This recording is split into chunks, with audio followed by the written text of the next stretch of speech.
Yo, welcome back to the Hulaham Hour. I'm Curtis. That's Nick. And that's our gnome. What's up, bro? Shit, wondering how the fuck you blow an 18-point lead with 9 minutes left last night. Wasn't it like 22? Yeah, I went to bed when they were up by 18 because I'm like, this shit's over and I'm tired. Yeah. And I woke up and they fucking lost. Wild game. We'll get into it. Wild week in playoff picture sports. Crazy. But yeah, it's Wednesday, May 20th. This is episode 75. Let's kick it.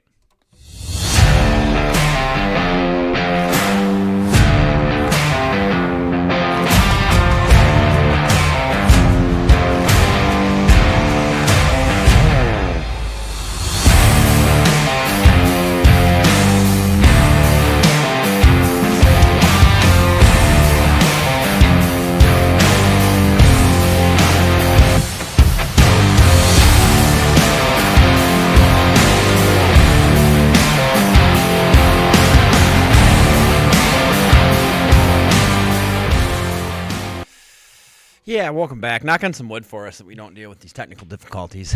I did such a shit job last week editing that video, but I don't care. You're still here. So, all right. Yeah, I love that we upgrade all of our technology and it's not even anything that we have any control over that causes us to have problems. So, Fucking life, bro. Yep. Yes, it is. Okay, let's get right into it. PGA Championship was over the weekend. That's a huge story we're going to get into. The Tigers are still bottom of the barrel.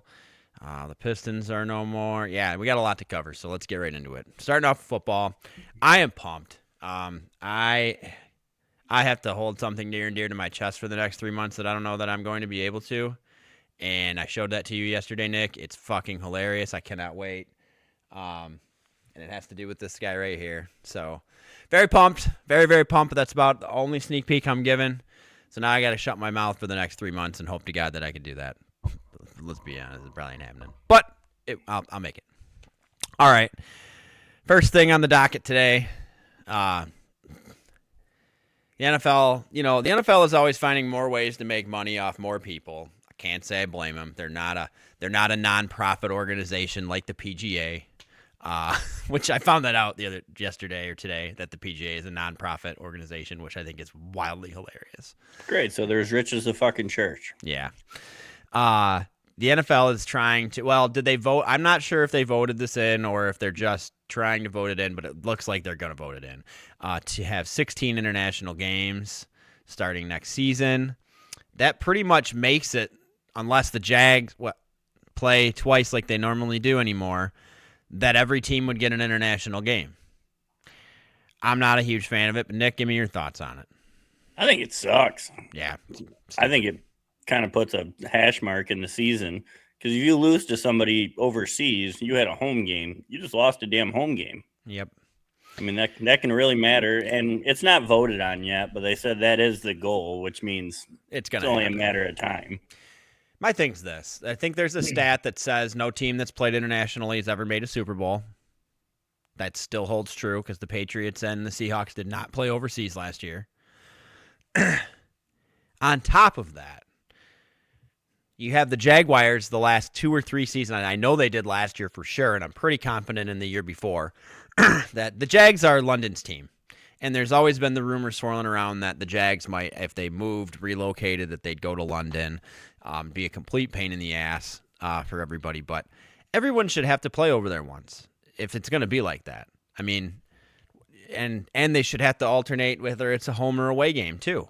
And I think they could easily make that happen. And that's the only way that I'm going to be all right with this. If you're going to make somebody else do it, make everybody do it. You got the damn 49ers traveling almost 40,000 goddamn miles, and somehow, the Carolina Panthers only have to travel like 8,200 miles. That's like across the country and back. And that's it. Well, that's why divisions were created, and apparently theirs was smartly picked. Well, it's not only that, but for real, it's like roughly 2,000 miles across the United States. Just spitballing here, rough guess, probably close. So it's literally like they might play out west like twice all year and not even go all the way to California. It's kind of wild. What kills me, though, is I don't want to see these international games after week 12. Yeah. Like now you're getting into playoff push. Everything should be decided Yeah, on dude, like home and away turf. especially like they're starting off bam hot with these divisional games, which I'm not really a fan of either. I think those should be a little bit later and then finish with them. But yeah, dude, you're right. You imagine it's like week 16 and you have an opportunity to like clinch the number 1 seed and you got to go play in fucking Brazil. Yeah, and then fly all the fucking way back and get ready next week. Yeah.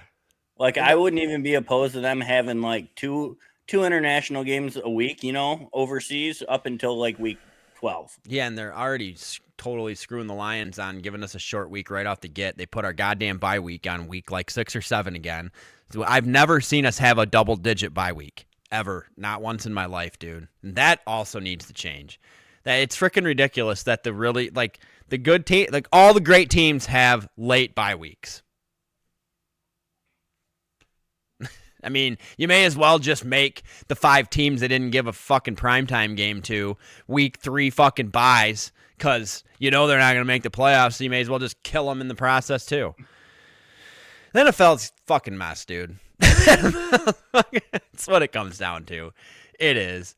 And I really don't think that anything's going to get done until Roger Goodell is out of there. And to be honest with you, man, it's got to be coming soon. It does. I think we looked before. I think he's under contract till like 28 or something like that. But I got a feeling he's been doing it about as long as the last commissioner did it. And, there's no time frame on it. I don't have anything bad to say about Roger, but I ain't got much good to say either. He's just been a very good placeholder. It's pretty much what it comes to. But you think anything's going to change with him at the helm? No. Yeah, super bad. No, and I think it's just time. He's been doing it long enough. You kind of get stuck in your ways. It's time to just get a new guy in there. Look at what's going on with the PGA, how they get a new chairman or new CEO, and they're actually making changes for the better, like changing their social media policy, trying to get these LIV players back, all this kind of stuff. Yeah, and we'll get into a little bit more on LIV because I read some other stuff on them too this week as well. So, yeah, all right. Not a huge fan. Let us know in the comments what you think of the international expansion. I'm all for going everywhere, but you got to make it fair. You got to make it fair for everybody. You can't be having Jacksonville play twice. And, that's literally keeping them over. Like, I think I read that the Jags don't play at home for like a month. Like, they have like 2 away games across. Like, they have an away game, and then they have 2 games across the pond, and then they have their bye week. And then they have their like, yeah, dude, that ain't cool either. So honestly, it's kind of like that they just had AI make this goddamn schedule this year.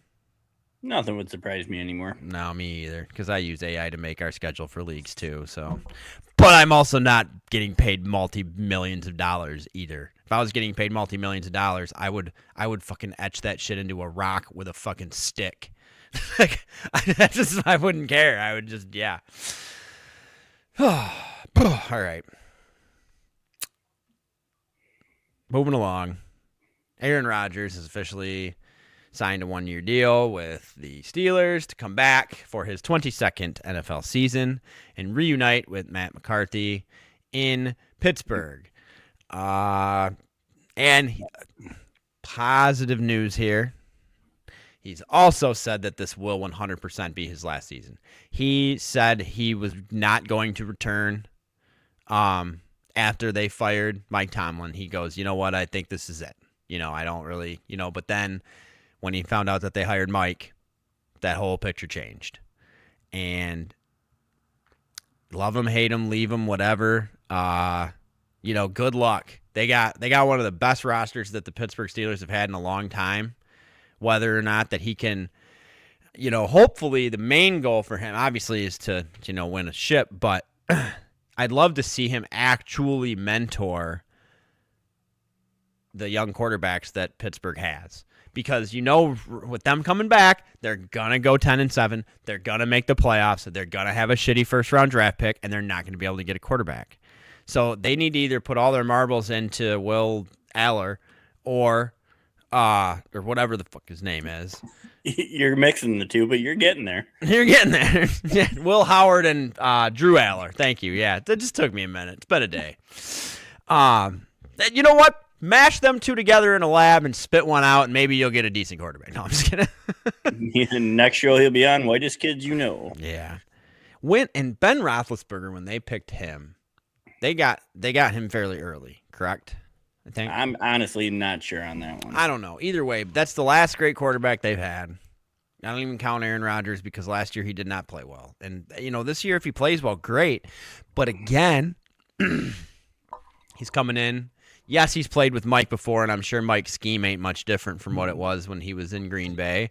But he's still got to do that whole thing again. And so does everybody else around him.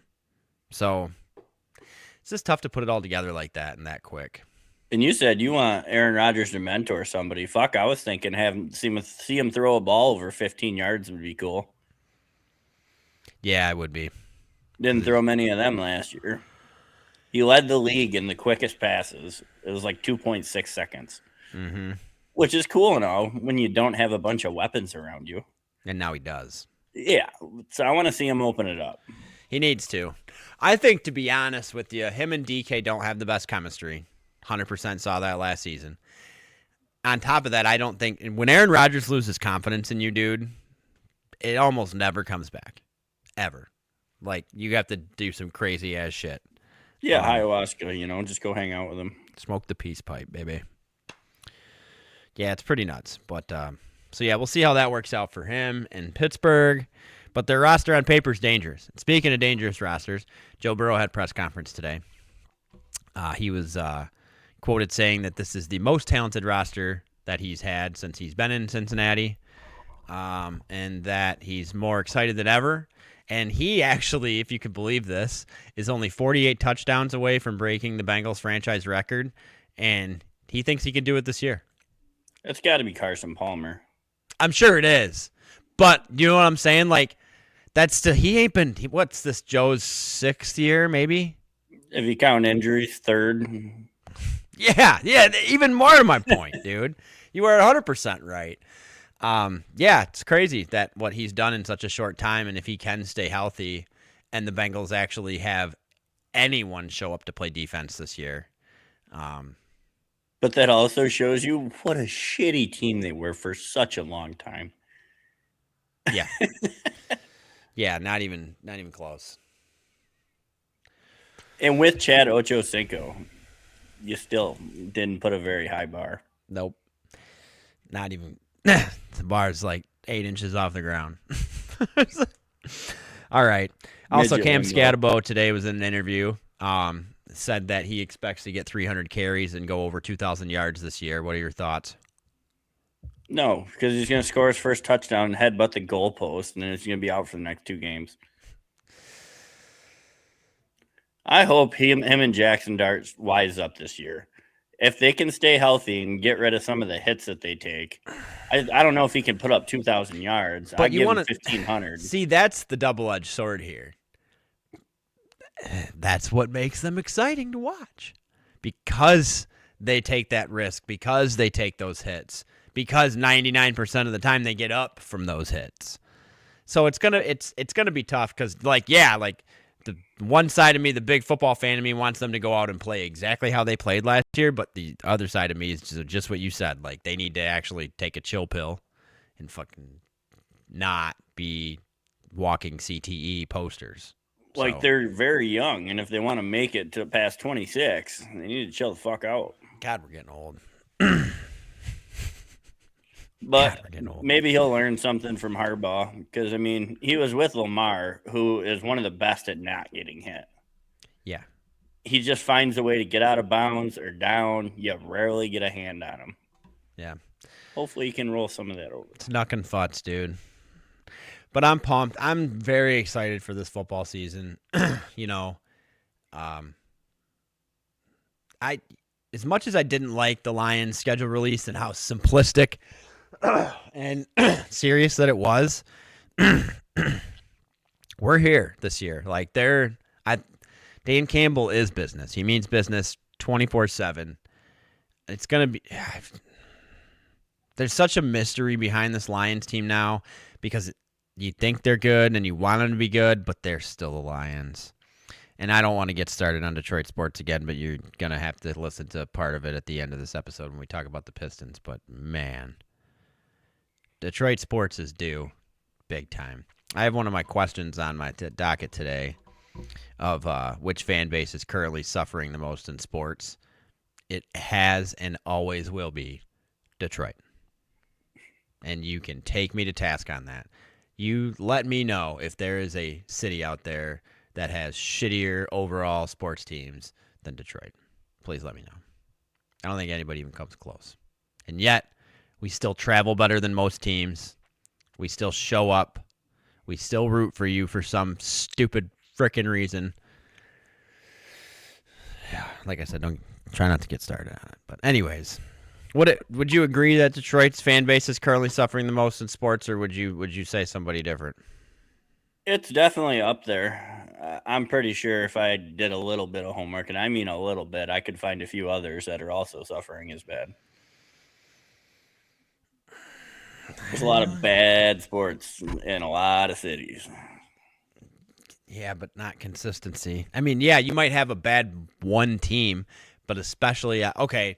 So even you could even take it further. Of the cities that have all four major sports teams in them, hands down the worst. By a landslide. Like, there are bad, like, look at what the Mavericks have been going through. They freaking trade away their life, and then just get shit on. They fucking fire everybody, but and Dallas, take them or leave them. The Cowboys still are relevant-ish. They make the playoffs more than Detroit does. The Stars are a great hockey team. You see what I'm saying? Like, it's hard to find one like that, like Detroit. It just is. And I'll just keep taking the pill and rooting and spending money on your happy horse shit. All right, back on the positive train here. Anything else from the NFL? I think it was a pretty quiet week other than what we talked about, so. Yeah, when you said you were excited to start the show, I thought you were rolling into Aaron Rodgers coming back. Yeah, I'm not very excited about that. I am excited that at least Pittsburgh's got, some veteran presence there. That'll help tremendously. But other than that, I just hope that Aaron Rodgers can teach more than anything. So good luck out there. All right, moving along. Golf. Aaron Rye, the two-gloved, iron-covered. God, I'm glad you're making iron cover socially acceptable for Nick and I. And I'm also glad the reason I have iron covers is to protect my investment because I spent a lot of money on my golf clubs, as did you. And that's what it comes down to. Everyone's arguments like, oh, well, if you think that the clubs knocking into each other are going to damage them, then, you're hitting a ball with them. What is the difference? Like, okay, it's a little bit of preventative maintenance, dumb shits. And on top of that, Aaron Rice's story is really cool. He's always had him because of the investment. His dad spent a lot of money on him. I love it. I absolutely love it. So what's your take on Rye winning this year? Dude, I honestly, I loved it. And the way he played on Sunday and just absolutely pulled away. It was cool to not just see everybody drop back until somebody finally won it. He went out and got it. He did. He sank that 60-something foot putt on what, 16? 17, I thought. Whatever hole it was, and the lady that hand engraves the Wanamaker trophy just started doing her job. She's like, you know what? If he screws this up, then I quit. Yeah. But it was cool. It's the PGA Championship just has its own vibe as the Masters and stuff, but I get it. I do. I think the majors should be no phones. I just give me the majors. Like, you can even have the players have your phones and stuff, but the four majors need to follow what Augusta does and ditch the phones, dude. Because it's just, I hate even watching it on TV because I'm literally trying to watch the guy and it's just 5,000 dumbasses doing this.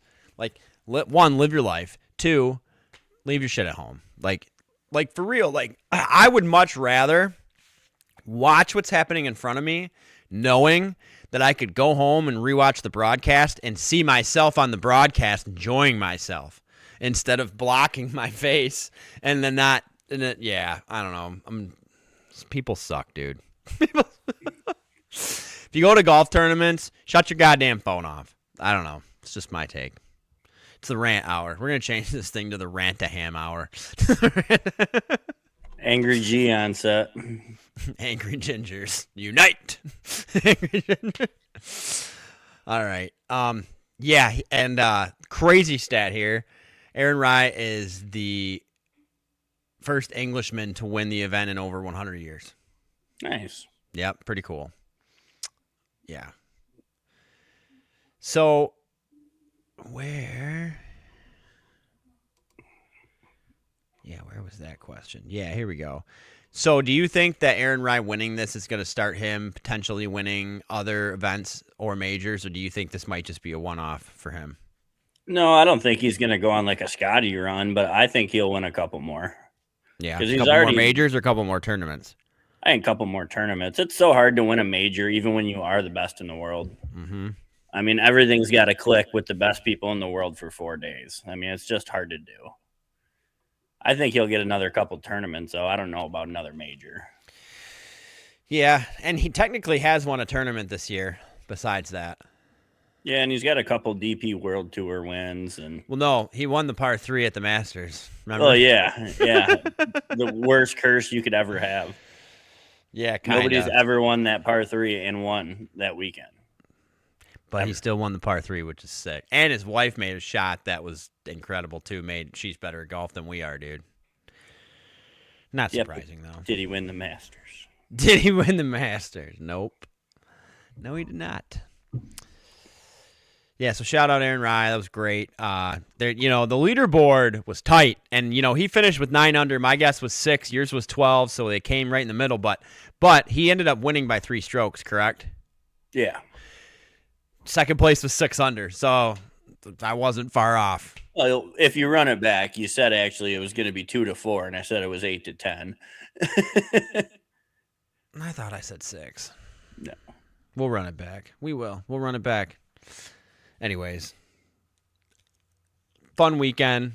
Our next major is going to be the U.S. Open, correct? Yeah. I think, and then the Open, British Open, is the last major before the playoff, FedEx Cup.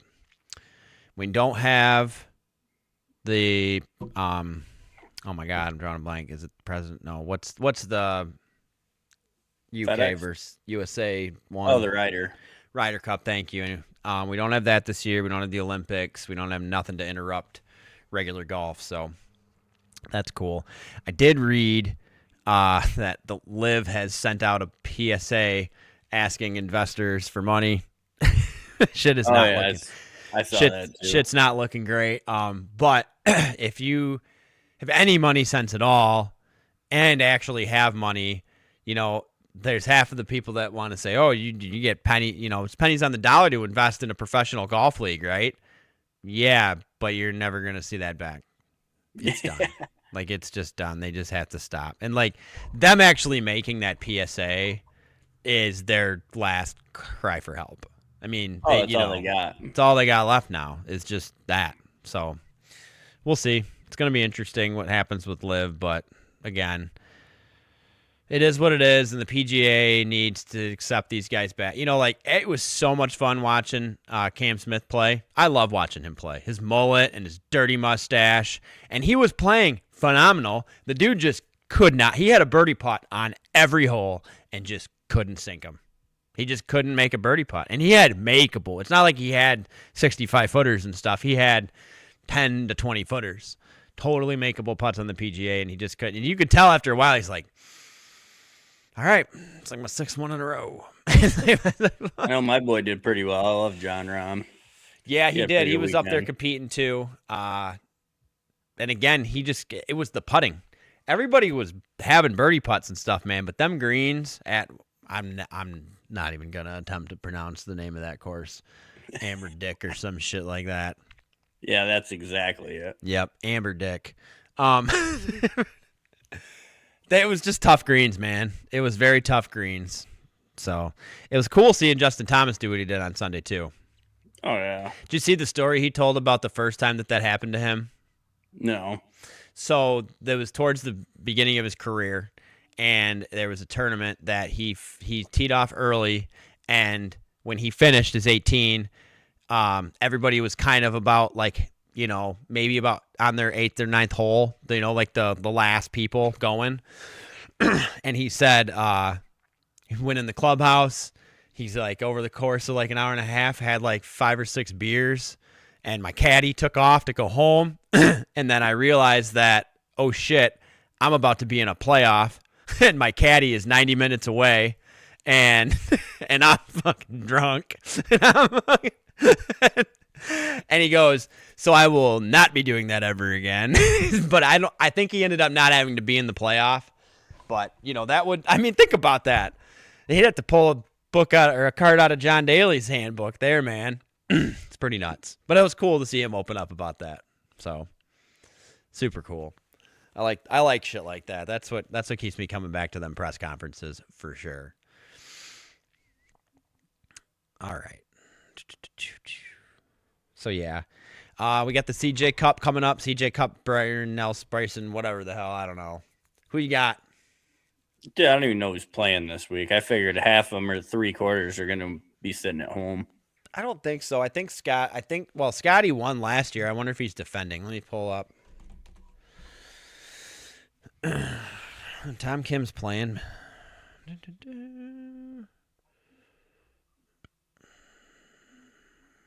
Oh, yeah. Brooks Koepka's playing. Johnny Vegas. Cam Young's playing. Yeah, it doesn't seem to be a very high-named field. I mean, Cam Young, he's still playing well. I think he's going to fucking kill most people. Yeah, dude. I do not see Scotty on the docket, so he's not even. This is just to a point. He doesn't even care about defending back-to-back wins anymore. No, most people after a major, they're like, fuck this. I need a week off. Yeah, Wyndham Clark's playing too. Tony Finau. Give me Tony Finau, dude. Give me Tony. I'll take Tony. Sick with it. All right. Moving along.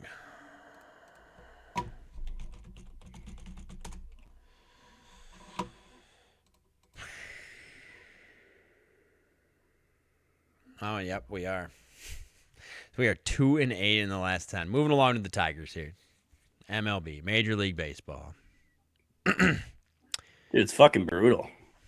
I watch a lot of these games, and it's absolutely fucking horrendous. Our hitting's terrible. If we give up 3 runs, you might as well write the game over. It's insane. And that's the thing. Like, it's almost the same team as we had last year, and yet weren't we like ass till All-Star break and then just went on a tear to finish the year? Other way around. That was 2 years ago. Last year we had a 15-game lead and blew the fucker. Yep, now we're just ass again. We have the same team as that team that blew a 15-game lead. And now we're just blowing every game. You'd say we're 13-10 at home, but that still ain't very good for a home record. And we're 7-19 on the friggin' road, dude. My God. It's just wow. And we're already freaking 50 games deep into the season. They play tonight. Tonight will be their 50th game. I'm sure they're playing Cleveland tonight. Probably going to lose again. Yeah, it's just not looking pretty, man. Yeah, we do. At 6:40 tonight, we play the Guardians, the Indians, whatever the hell. I don't care. They'll always be the Indians to me. So talk about getting butt fucked by Cleveland on 2 fronts in the last week. Jesus Christ. Yeah, dude, you ain't wrong. God, I hate Ohio. So much. It's just, I feel like the only one, I was actually talking about this earlier. I think the only one I don't actually despise is probably the Bengals. So yeah, Cincinnati, though, shouldn't really be considered Ohio. I think Kentucky should just adopt it. Yeah, just come home, take the city over, dude. No one's going to stop you. When we were in Cincinnati, dude, we saw more Michigan fans than we saw any other sports fans. Seriously, everywhere we went, even the guy at the gas station that was like, y'all know where you're at, was wearing a Michigan hat. So I don't know, man. It's pretty wild. But yeah, hey, note to Kentucky, take over Cincinnati. Or in today's day and age, Cincinnati can just say they're from Kentucky, right? They just start cutting off the land. We're just actually going to be independent. I identify as a Kentucky resident. Not even Kentucky. They're just going to become independent right in the Yeah, middle. dude, because even when we went down there, Ohio's so lame, no place was open to buy liquor. We had to go across the border. You know that's fine in Kentucky. Yep, hell yeah. So, yeah, it looks like Tigers got the Guardians for today and tomorrow. Then we go to a 3-game series out east in Baltimore for 3 games. Our Memorial weekend, and then we go back home to play the Angels, and then we're back in Chicago to play the White Sox. So, what is kind of crazy, though, is even as bad as we are not out of the playoff race. That's the funny part. Our division is very tight for sure. I mean, no, not the division. Our whole American League is pretty fucking awful. Yeah. There's a couple teams that aren't bad, but the Rays and the Yankees are doing all right. But other than that, yeah, I mean, the Athletics are winning the American League West, and they're 500. That's what I mean, dude. The rest of the league is just terrible. So, yeah, as a wild card, yeah, you're right. As a wild card, we totally have a way, the AL Central definitely has a shot at getting the most teams into the playoffs. Let's put it that way. Isn't that wild, though? And then just right there in itself, like, the Lions picked the time to get good when the rest of the fucking division did, and so did the Tigers. Like, and the Tigers aren't even good anymore. They're just there again, stagnant, stale. Detroit sports. There, stagnant, stale. Detroit sports. Print that on a T-shirt and send me a check. You owe us $20 for the production of this shirt. Yeah, just bill the city of Detroit and then make a ridiculous late fee, and then it just compounds interest till the city of Detroit has to file for bankruptcy again. Fuck Jerry Jones. Just wanted to throw that in there. We need to make a ticker, Nick. You're right. We need to put a ticker in the corner, like right between us, like right here, and then I can just go click, and it'll be like 5,472. FJJ. That's fucking great, dude. Be the FJJ we get T-shirts with that on it, please. I think I need to buy a T-shirt factory or a T-shirt press, one of the two. Excuse the hell out of me. Did not sleep well last night. All right. Moving right along. NHL playoffs. We are into, as the thumbnail said, we are into the conference finals for both East and West. It's come down to the Canadians and the Hurricanes. Play their first game tomorrow at 8 o'clock. And game 1 is tonight for Vegas Golden Knights versus the Colorado Avalanche. Again, I think both of us are still in agreement that Carolina is going to end up being the final. But right now, honestly, it really goes for all the NHL playoffs. But now forward, every game is must watch. Like, it's going to be fast-paced, hard-hitting, probably potentially high goal scoring because Colorado and Carolina both put up freaking shots, and eventually some of them are going to fall in the back of the net. Give me your take on what teams are going to go how long in the series. So I think Vegas has a lot more chances an upset than the Canadians do by a long shot. I think the Carolina series ends in 5. I really do. But I think the Colorado-Vegas is going to go 7. I do. And I think Colorado still pulls it out, but I think that goes 7 games. I was going to give it 6 for that one and 5 for the Carolina one. I don't think either one of them are going to go to 7 personally. I just think if you've watched much of Vegas, though, Vegas is a lot better of a team than I thought they were. Yep. They are. I think they'll they put can up a fight. Good fight. They'll put up a fight. We'll find out tonight. That game, puck drops 8 o'clock tonight. Make sure to tune in for that. Yeah. The Canadian Sabres series was awesome. I don't like it. Sucked. The Sabres coach is 2 now and 8 in Game 7s in his career. That is not a good stat to have. I was really hoping they were going to pull it out. It was at home. I'm just...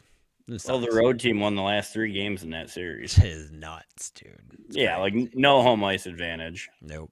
Well, I guess rolling right into the NBA here in the Pistons-Cavs series, the road team won the last 3 games in that series too. Yeah, and to lose Game 7 by fucking 30. Dude, I'll be honest. I heard rumor that Amazon Prime actually released a commercial teasing the Eastern Conference Finals during that game with the Cavs in it. I don't know if you saw anything on that, but that's some happy horse shit.